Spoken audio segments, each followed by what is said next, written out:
오늘 출애굽기 35장 말씀을 가지고 하나님의 길 25번째 시간 성도의 두 모습 멈춤과 동참이라는 제목으로 하나님 말씀 나누겠습니다. 오늘 본문은 시내산에서 모세가 내려와서 이스라엘 백성들에게 하나님의 말씀, 들은 말씀을 전하는 내용입니다. 우리는 계속해서 지금 출애굽기를 나누고 있습니다. 출애굽기는 하나님이 인도하시는 길이죠. 애굽에서 가나안까지 하나님이 인도하시는 길입니다. 그 길에 하나님이 이스라엘과 동행하십니다. 그런데 그 과정에서 이스라엘이 해야 될 일이 있습니다. 변화입니다. 이스라엘이 애굽에서 신분이 뭐였죠? 노예였죠. 그러나 이제 하나님의 백성이 되었습니다. 그렇다면 하나님의 백성답게 살아야 되겠죠. 과거 원주민이 막 빨개 벗고 막 원주민으로 살았지만 이제 새로운 신분명을 경험했다면 옷도 입고 또 새로운 모습으로 살아야 되는 것처럼 하나님의 백성들도 마찬가지다라는 것입니다. 그럼 하나님의 백성으로 산다는 것, 하나님의 백성답게 살 수 있도록 한 것이 뭡니까? 그게 말씀이고 계명입니다. 그래서 하나님은 이스라엘 백성들을 출애굽시키자마자 시내산으로 데려간 거예요. 시내산으로 데려가서 의상실이라고 할까요?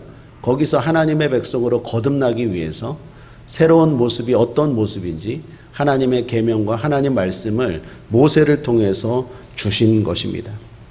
그리고 이제 이스라엘 백성들에게 모세가 그 내용을 전하는 것이죠. 자, 그 내용이 뭡니까? 오늘 우리에게 이 말씀은 예수를 믿고 구원만 받는다는 게 다 끝이 아니에요. 우리도 출애굽했죠. 과거에는 마귀의 종이었죠. 노예였죠. 그런데 이제 하나님의 자녀가 되었습니다. 그런데 하나님의 자녀가 되었다면 하나님의 자녀다운 모습이 있어야 돼요.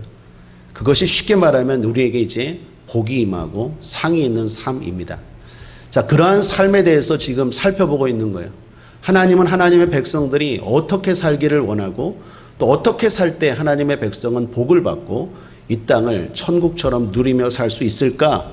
그걸 지금 살펴보고 있습니다. 자, 모세가 시내산에서 말씀을 받았습니다. 그리고 오늘 본문이 그 말씀을 전하는 내용인데 좀 복잡하지만 크게 두 단락입니다. 하나는 안식일을 지키라, 또 하나는 성막을 만들라.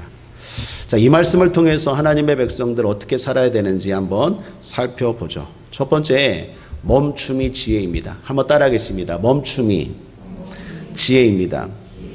자, 모세가 시내산에서 내려와 백성들을 모았습니다. 그리고 하나님의 말씀을 선포합니다. 1절을 다시 한번 읽어보죠. 시작. 모세가 이스라엘의 온 회중을 모으고 그들에게 이르되 여호와께서 너에게 명하사 행하신 말씀이 이러하니라 라고 이제 들은 말씀, 받은 말씀을 전하는 거예요. 그런데 첫 번째 말씀이 뭡니까? 2절, 3절입니다. 함께 읽죠. 시작. 여세 동안은 일하고 제7일은 너에게 성일이니 여호와께 특별한 안식일이라 무릇 이날에 일하는 자를 죽일지니 안식일에는 너희의 모든 처소에서 불도 피우지 말지니라. 중요한 겁니다. 첫 말씀이 뭡니까? 안식일 준수, 오늘날 주일 성수입니다. 첫 말씀이 주일 성수예요. 하나님이 주신 말씀이 여러 개가 있는데 순서가 중요해요. 처음으로 하신 말씀이 주일 성수입니다. 그만큼 주일 성수가 중요하다라는 것입니다. 성경을 보면 이스라엘 백성들이 항상 어려울 때가 있었습니다. 그때마다 어려움의 원인이 주일 성수 어김이었어요. 여러분 예언서를 읽어보십시오. 하나님이 이스라엘의 죄를 지적할 때 항상 등장하는 1번이 뭐예요? 너희가 내 날을 범하였다라는 거예요. 너희가 주일을 범하였다라는 거예요. 주일 성수를 안 했다라는 거예요. 오늘 본문에도 보십시오. 주일 성수가 얼마나 중요한지를 말합니다. 어기면 죽이래요. 예외가 없어요. 조건이 없어요. if가 없어요. 그냥 어기면 그냥 죽이래요. 여러분 무섭지 않습니까? 물론 오늘날 주일 성수 어겼다고 죽이지는 않습니다. 그러나 주일 성수가 중요하다라는 그 사실은 오늘날도 동일합니다. 하나님이 그렇게 중요하게 여긴다는 사실은 오늘날도 동일하다라는 것입니다. 우리는 이렇게 생각할 수 있죠. 주일 성수 어겼다고 죽이는 건 너무하지 않습니까? 할 수 있어요. 사실 저도 그렇게 생각합니다. 주의를 어겼다고 죽이기까지 하시나? 이거 너무하신 거 아니고 좀 과장 아닌가 했는데 실제로 죽였어요. 여러분, 이게 뭘 말할까요? 중요한 것은 하나님의 생각이에요. 목사의 생각도 아니고 여러분의 생각도 아니에요. 하나님의 생각이 중요하고 하나님이 중요하게 생각하는 걸 중요하게 생각하는 사람이 하나님의 백성이에요. 가끔 우리가 신앙생활하면서 자꾸 세상의 논리와 세상의 상식을 가지고 교회 일을 하려고 해요. 그러니까 문제가 생기는 거예요. 내 생각이 중요한 게 아니라 하나님의 생각이 중요한 거예요. 여러분, 주일 한번 어겼다고 죽이는 것 저도 그렇고 여러분도 그렇고 너무하다 생각해요. 그런데 우리가 너무하다 생각하다는 게 중요한 게 아니라 하나님은 그것을 그렇게 중요하게 생각해요. 그걸 따라가는 사람들이 하나님의 백성이에요. 뭐 그렇게까지 하십니까? 할 수 있는데 하나님은 그렇게 생각하지 않아요. 하나님은 주일 하루를, 주일 그날을 대단히 중요하게 생각하더라라는 것입니다. 여러분, 주일 성수에 대한 말씀은 내용도 내용이지만 위치도 중요합니다. 모세가 하나님의 말씀으로 처음 주일 성수를 언급했어요. 그리고 그 다음에 나오는 이야기가 뭡니까? 성막 만드는 이야기. 성막은 거룩한 일 아닙니까? 그건 하나님의 일 아니에요? 그런데 하나님의 일을 함에 있어서도 첫 번째는 주일 성수다라는 거예요. 결국 무슨 말입니까? 하나님의 일도 하나님의 방법대로 해야 한다는 거예요. 내가 거룩한 일 한다고 아무런 대비 없이 막 하는 게 아니라 하나님의 일까지도, 거룩한 일도 하나님 앞에 쉼과 멈춤으로 시작해야 한다는 거예요. 하물며 하나님의 일도 그런데 우리의 모든 세상 일들은 어쩌겠습니까? 하나님의 백성들이, 복받을 백성들이 노예가 아니라 이제 새롭게 하나님의 자녀가 된 성도들이 변화되어야 되는 첫 번째가 뭐냐? 주일이라는 날을 중요하게 생각하고 그날을 성수해야 될 줄 믿습니다. 그러므로 주일은 성도에게 첫 번째입니다. 세상은 월, 화, 수, 목, 금, 토, 일이라고 말하지만 성도들은 그렇게 말하면 안 돼요. 주일, 그리고 월, 화, 수, 목, 금, 토가 돼야 돼요. 주일이 먼저예요. 성도는 멈춤부터 배우고 시작하는 사람입니다. 주 안에서 쉼부터 배우고 시작하는 사람이에요. 주일 성수를 온전히 할 때 나의 6일이 하나님의 일이 되고 하나님이 함께 하시는 일이 된다라는 것입니다. 그럼 하나님이 주일 성수를 왜 그렇게 중요하게 여길까요? 도대체 이 주일 성수를 하나님이 왜 그렇게 강하게 말씀하시고 또 여길까요? 우리 앞에 출애굽기 31장 13절에서 한번 나누었어요. 이유가 뭡니까? 하나님 백성의 특징, 표징으로 삼기 때문이에요. 31장 13절에 너는 이스라엘 자손에게 고하여 이르기를 너희는 나의 안식일을 지키라. 이는 나와 너희 사이에 너희 대대의 표징이니 나는 너희를 거룩하게 하는 여호와인 줄 너희로 알게 함이라. 이게 표징으로 삼겠대요.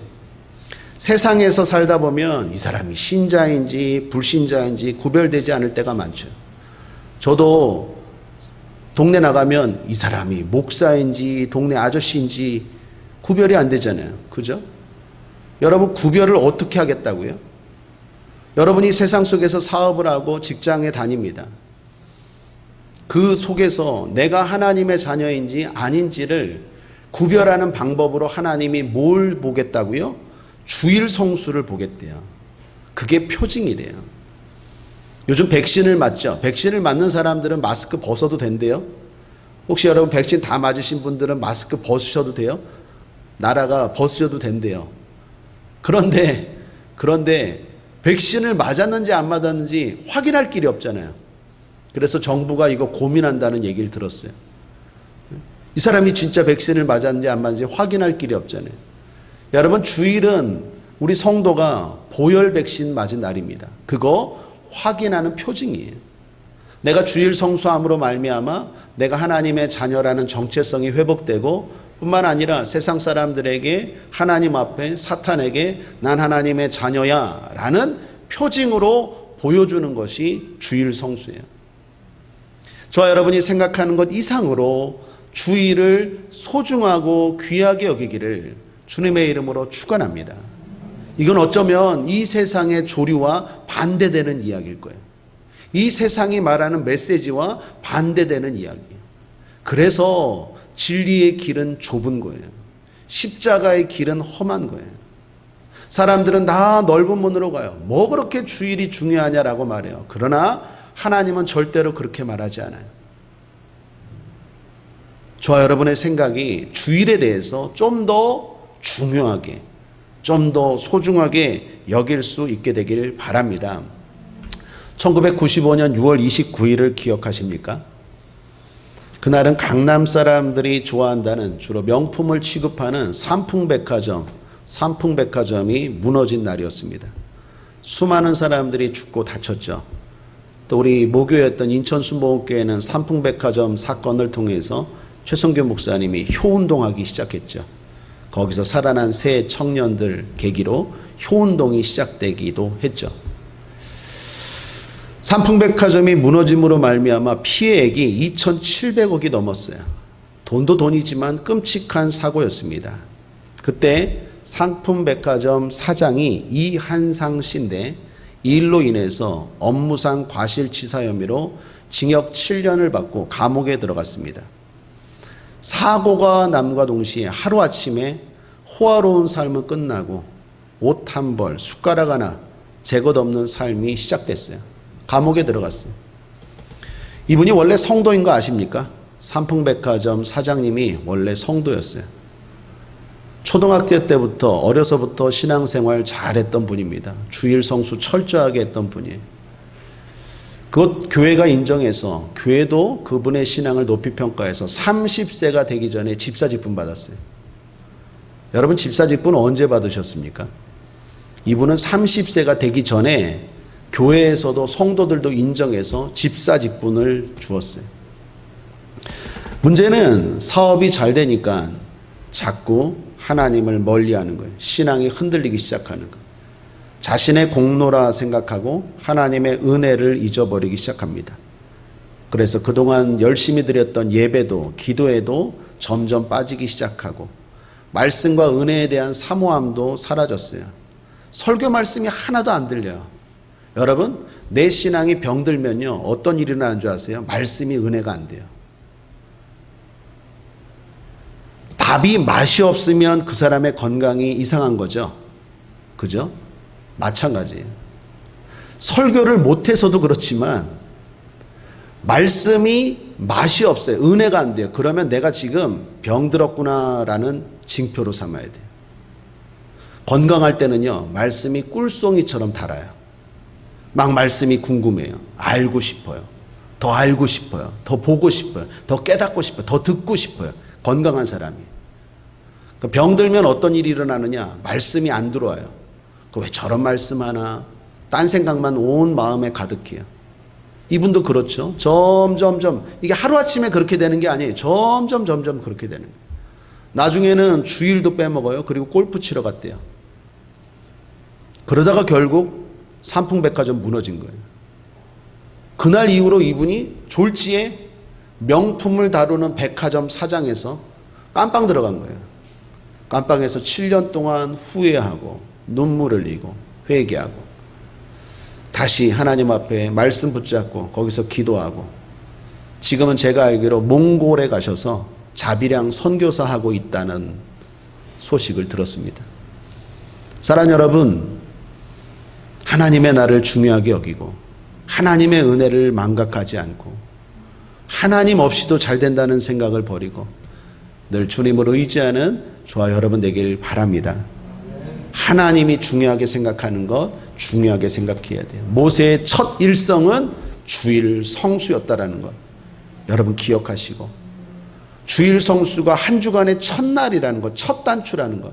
첫 단추 잘못 깨면 아무리 그 다음 단추 잘 끼려고 해도 안 되는 것처럼 한 주간의 축복의 시작은 주일이에요. 그러한 마음으로 주일을 하나님 앞에 주 안에서 온전히 쉴 수 있고 맡길 수 있게 되기를 바랍니다. 사실 주일 성수는요 우리 삶에 멈춤이 얼마나 중요한지를 가르쳐 주는 것입니다. 사람들이 제일 안 되는 게 뭘까요? 멈추는 거예요. 한번 가만히 계셔 보세요. 가만히 고개도 끄덕거리지 말고. 이거 죽을 지경이에요. 차라리 뭐라도 해야지. 가만히 있는 게 안 돼요. 가만히 엉덩이 붙이고 교회에서 예배 드리는 거 이거 엄청 힘들어요. 차라리 뭘 동네방네 뛰어다니면서 뭐라도 해야지. 멈추는 게 안 돼요. 열심보다 힘든 게 주 안에서 멈춤입니다. 왜 그럴까요? 애굽에서 이스라엘은 노예였어. 노예에게 중요한 게 뭐죠? 열심이에요, 열심. 열심히 안 하면 주인이 가만히 있지 않잖아요. 그러나 하나님의 백성은 그렇지 않아요. 열심보다 중요한 게 함께해요. 주님과 함께하는 게 훨씬 중요해요. 그것부터 배워야 돼요. 주일 성수라는 것도 중요하지만 이것의 확대 개념은 뭡니까? 우리에게 주님이 요구하는 게 뭐예요? 멈춤부터 배우라는 거예요. 주 안에서 쉴 줄 알아야 돼요. 주님과 함께 스탑할 줄 알아야 돼요. 막 내 마음에는요 더 막 뛰어야 될 것 같아. 내가 지금 이러고 있을 때가 아니야. 옆집에 아줌마가 재테크를 해서 아파트를 샀대. 내가 지금 이럴 때가 아니야. 지금 어디 부동산을 가야 되든지 아니면 누구한테 돈이라도 꿔야 돼. 지금 내가 이럴 때가 아니야. 앞집에 어떤 애는 뭐 어떻게 갖고 좋은 명문대를 갔대. 내가 지금 여기서 기도할 때가 아니야. 뭐 과외 선생을 알아봐야 되고 어디 학원을 알아봐야 되고. 사람들 안에는요 이러한 열심에 대한 분주함이 있어요. 잘못된 열심이죠. 그런데요 하나님의 백성들은 어떻게 해요? 제일 먼저 배워야 되고 바뀌어야 되는 게 뭡니까? 멈출 줄 알아야 돼요. 신약에서 예수님이 제자들을 선별하십니다. 그때 제자들을 뽑은 이유가 나와요. 그게 뭡니까? 마가복음 3장 14, 15절에 이에 12를 세우셨으니 이는 자기와 함께 있게 하시고 또 보내사 전도도 하며 귀신을 내어 쫓는 권세도 있게 하려 하십니다. 세 가지예요. 그런데 첫 번째 이유가 뭡니까? 함께 있게 하려고 뽑았대요. 그러니까 성도가 된다는 것, 제자가 된다는 건요 함께 있을 줄 알아야 돼요. 멈출 줄 알아야 돼요. 주님 안에서 쉴 줄 알아야 되고 주님 안에서 내려놓을 줄 알아야 돼요. 그 사람이 하나님의 백성입니다. 하나님 안에서 멈추는 법을 배우시고 하나님 안에서 믿고 맡길 줄 아는 저와 여러분 되기를 바랍니다. 멈출 때 주님이 나를 만나 주십니다. 그리고 힘을 주십니다. 멈춘다고 망하지 않아요. 멈출 때 오히려 우리의 삶이 더 복된 줄 믿습니다. 우리의 열심으로 우리의 삶이 복되는 것이 아니라 하나님의 은혜로 하나님의 도움으로 복되는 거예요. 열심으로 되는 인생이 아니라 은혜로 되는 인생임을 깨닫고 멈춰야 될 줄 믿습니다. 무디 신학교의 교장이었던 조지 스위팅이라는 분이 이런 말을 했다고 합니다. 하나님께는 자녀가 있을 뿐이지 손자는 없다. 무슨 의도로 이 말을 했을까요? 하나님에게는 모두 자녀예요. 내가 직접 주님 앞에 나아가고 멈추고 만나는 거지 누굴 통해서 만나는 게 아니에요.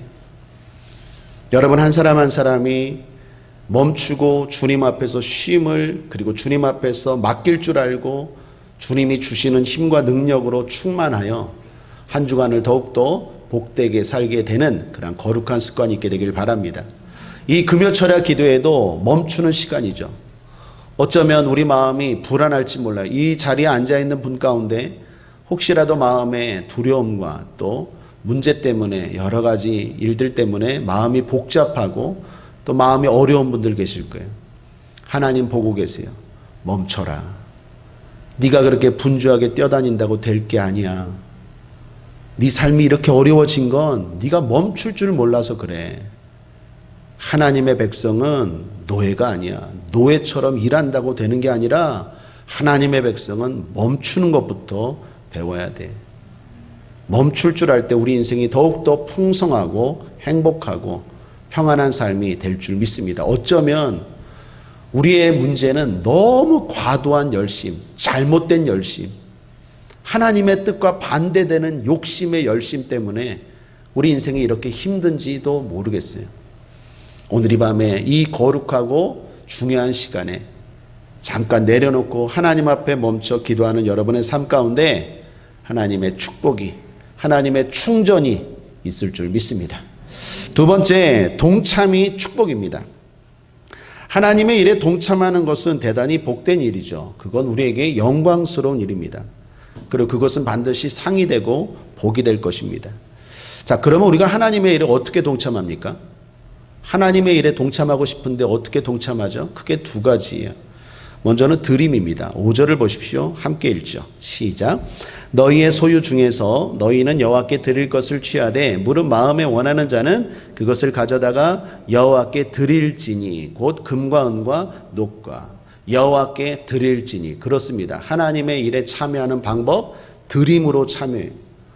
우리가 헌금을 드리죠. 선교사님들 위해서. 우리가 선교를 못하지만 우리가 드리는 헌금을 통해서 그 선교지에서 하는 일에 동참하는 거죠. 하나님의 일에 동참해요. 여러분이 교회에 헌금을 합니다. 그래서 이 교회가 움직이고 하나님의 일을 하는 일에 여러분의 힘이, 여러분의 삶이 동참하게 되는 것입니다. 이스라엘이 성막 만드는 일에 드림으로 참여했어요. 필요한 것들을 가져왔고 그걸 드렸습니다. 그래서 참여했어요. 또 하나는 어떻게 참여합니까? 직접적인 동참입니다. 10절을 보십시오. 함께 읽죠. 시작.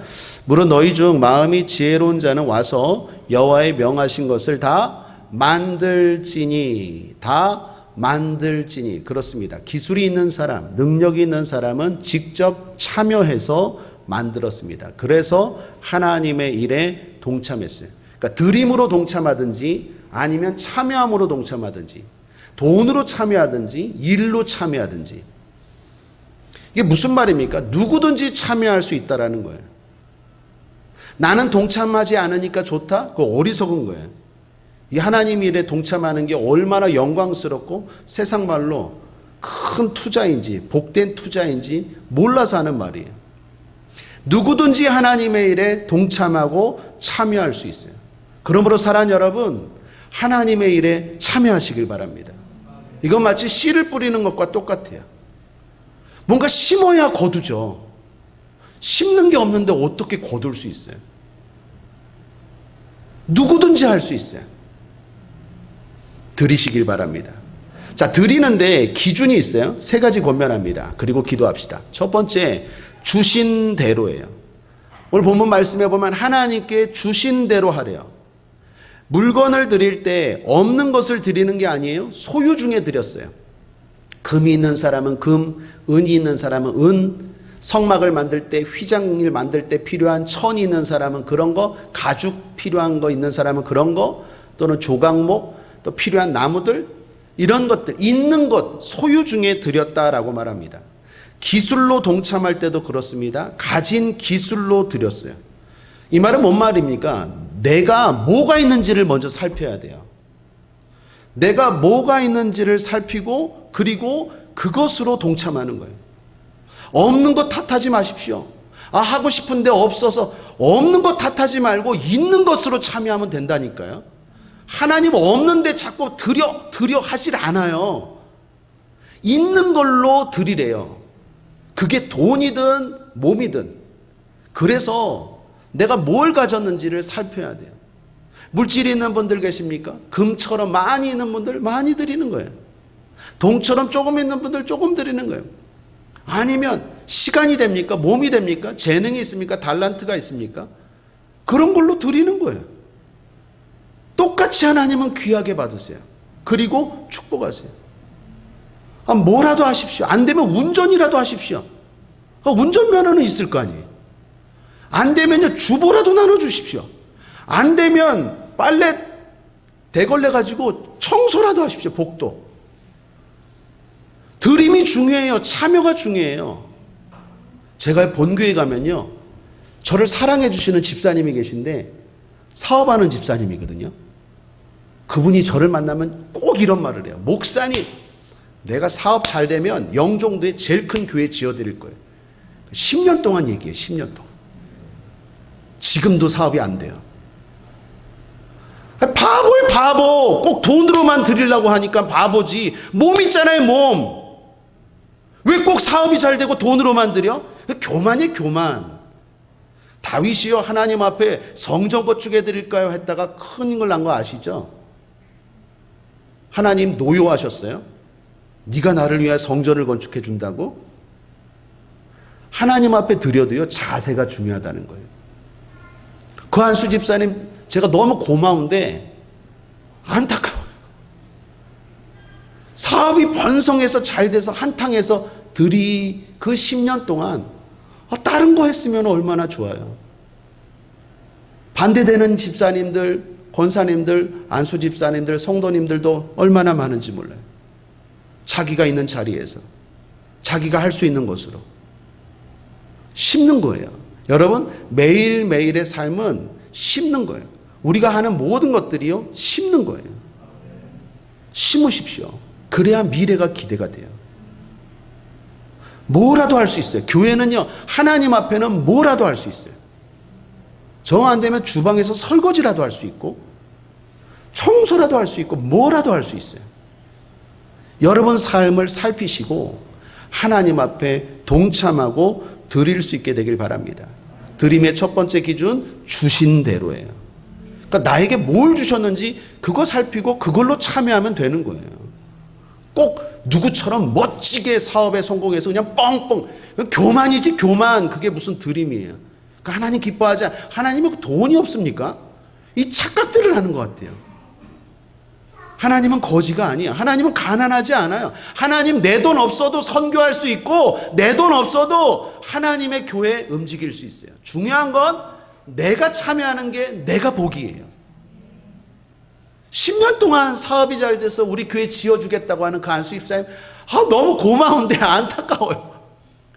그 10년 허비한 거예요. 10년 허비한 거예요. 그 시간에 뭐라도 했으면 하나님이 그거 보고 축복해 주셨을 텐데. 주신 대로를 몰라서 그래요. 주신 대로. 주신 대로 하십시오. 그러다 보면 하나님이 더 주시면 또 더 드리는 거고. 저 여러분한테 그러한 겸손한 마음으로 하나님 앞에 심게 되길 바랍니다. 두 번째는 마음에 원하는 대로예요. 21절을 함께 읽겠습니다. 시작. 무릇 마음이 감동된 자와 무릇 자원하는 자가 와서 성막을 짓기 위하여 그 속에서 쓸 모든 것을 위하여 거룩한 옷을 위하여 예물을 가져 여호와께 드렸으니. 마음에 감동된 대로, 자원하는 대로 드리는 거예요. 22절에도 보면 곧 마음에 원하는 남녀가 와서, 25절에도 마음이 슬기로운 모든 여인은, 26절에도 마음에 감동을 받아, 29절에도 마음에 원하는 이스라엘 자손의 남녀마다. 자, 무슨 말입니까? 강요가 아니에요. 억지로가 아니에요. 마음의 감동대로 기쁨으로 하셔야 돼요. 하나님의 일에는요, 기쁨으로 참여해야 돼요. 그러기 위해서는요, 드림이 먼저 복인 줄 알아야 되겠죠. 드리는 것이 손해가 아니라 복인 걸 알아야 기쁘게 드릴 수 있겠죠. 강요로 억지로 드리면 하나님도 기뻐하지 않고 드리는 나도 손해예요. 드림이라는 게 복인 걸 알고 마음의 감동대로 원하는 대로 기쁘게 드리래요. 자, 마지막 세 번째는 하나님께 드린다는 마음으로 드려야 돼요. 29절 말씀도 함께 읽어볼까요? 시작. 마음에 원하는 이스라엘 자손의 남녀마다 여호와께서 모세의 손을 빙자하여. 모세의 손을 빙자라는 말 잘 안 쓰는데요, 히브리어 원어의 뜻이 뭐냐? 말미암아, 통해서라는 뜻이에요. 그러니까 이스라엘 백성들이 모세에게 드렸지만 모세를 통해서 하나님께 드렸다라는 거예요. 우리 교회 성도들 가운데는 그런 분 안 계시겠지만 가끔 어떤 교회 성도들 가운데는 그런 분들 계신 것 같아요. 내가 목사님께 드리고 내가 그 교회에 드린 거라고 생각해요. 그래서 옛날에 실제로 그런 일이 있었어요. 하나님께 드린 거라고 생각 안 하고 교회에 드려서 나중에 그거를 다시 돌려달래요. 드렸는데 마음이 바뀌어서. 여러분, 우리가 하나님 앞에 드릴 때요, 하나님께 드린다는 마음으로 드리셔야 돼요. 설령 그 교회가 또는 그 목회자가 정말로 잘못돼서 그걸 여러분이 드린 걸 가지고 잘못된 곳에 쓸지라도 드린 건 받은 건 하나님이세요.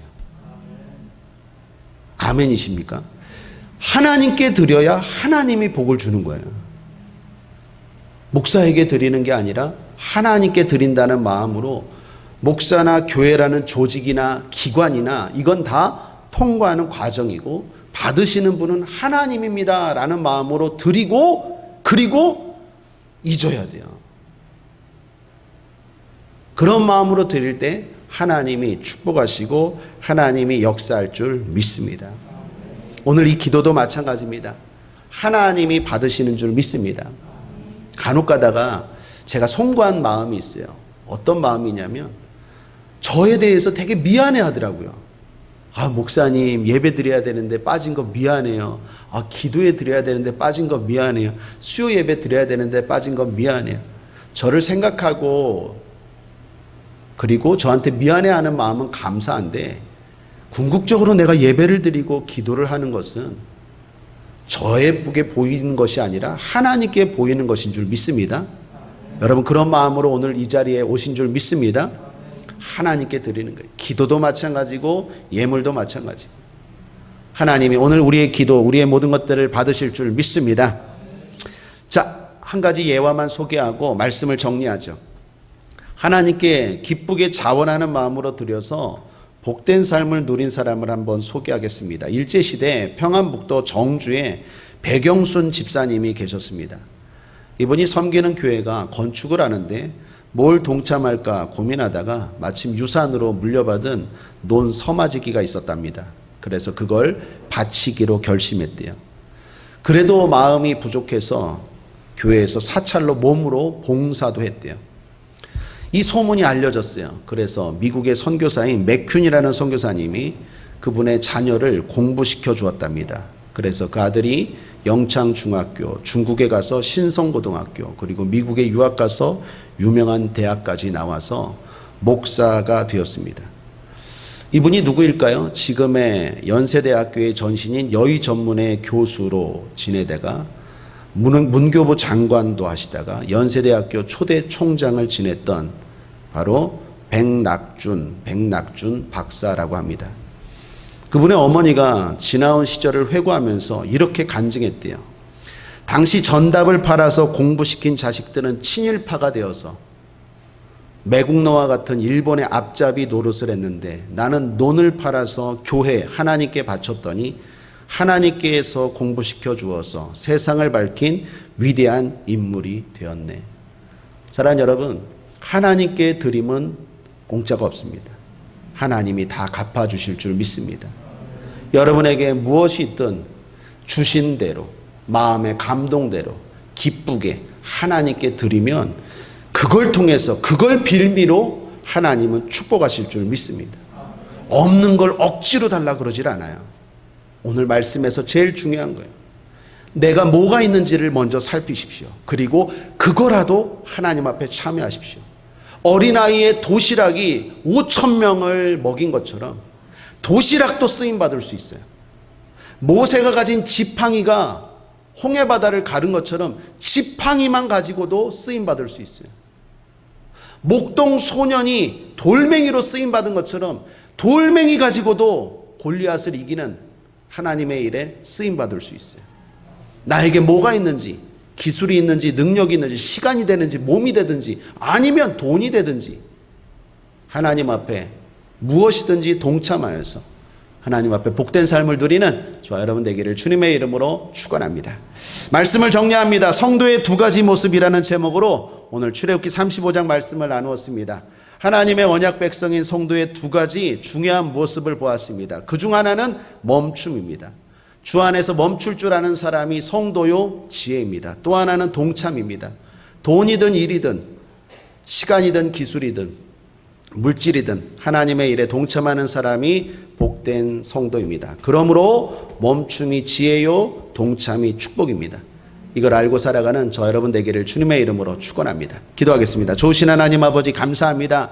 오늘 이 밤에도 기도할 수 있게 하시니 감사합니다. 하나님 앞에 멈췄습니다. 하나님 앞에 기도합니다. 하나님 인도하여 주시고 하나님이 일하여 주시옵소서. 나에게 무엇이 있는지 살피고 주신 대로 쓰임받아 하나님 앞에 복받고 상받는 복된 신앙, 하나님의 언약 백성들 다 되게 하여 주시옵소서. 감사드리며 예수님의 이름으로 축복하고 기도했습니다. 아멘.